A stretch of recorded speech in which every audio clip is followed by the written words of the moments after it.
Okay guys, andito na tayo sa building building 8, room B7, 711 and 715 combined.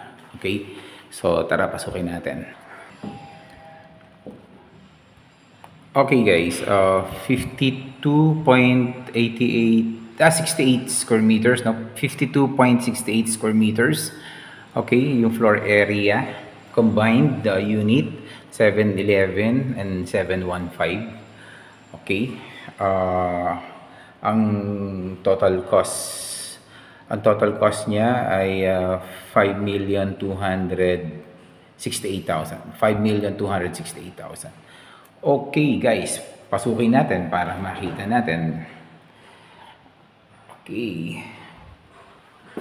maganda pa naman yung cabinets, and pagdating mo dito sa kanan, meron kagad na CR. Okay, wala lang ilaw guys. Okay, so yan yung makikita.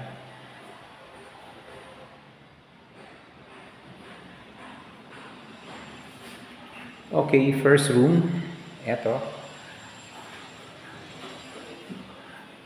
Okay, ito yung pinaka-view nitong ating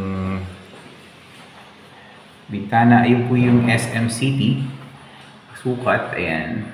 Okay, so dalawa po yung building na yan. Nandito tayo doon sa yon, yung kabilang yon, at saka dito sa kabilang ito, dito papunta rito. Okay, parang may dalawang building yan na SM City. Okay, okay.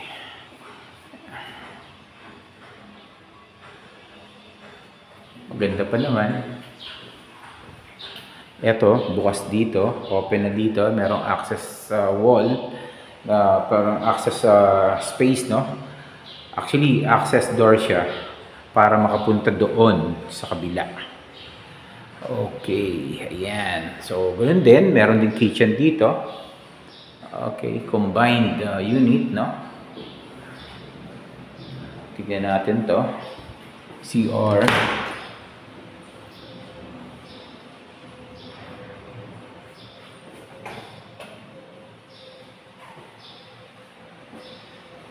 And then, parang parehong-pareho lang, ano? Yung kabila, ganun din, ano? And pagdating dito sa kabila, ganun din. Pareho lang siya.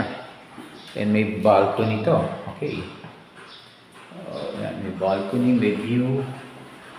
Medyo natanggal lang yung pinaka-door ng cabinet. Ayan. Eto po. Okay guys, kung may tanong kayo, tawag kayo sa akin. Nandiyan yung mga numbers natin sa description box. At meron din po tayong number dito sa screen. Huwag po kayong mahiyang tumawag at magtanong. At huwag niyong kalimutang mag-subscribe sa channel natin para marami po tayong ipapakita, kasi baka yung ipapakita natin magustuhan niyo na po yan.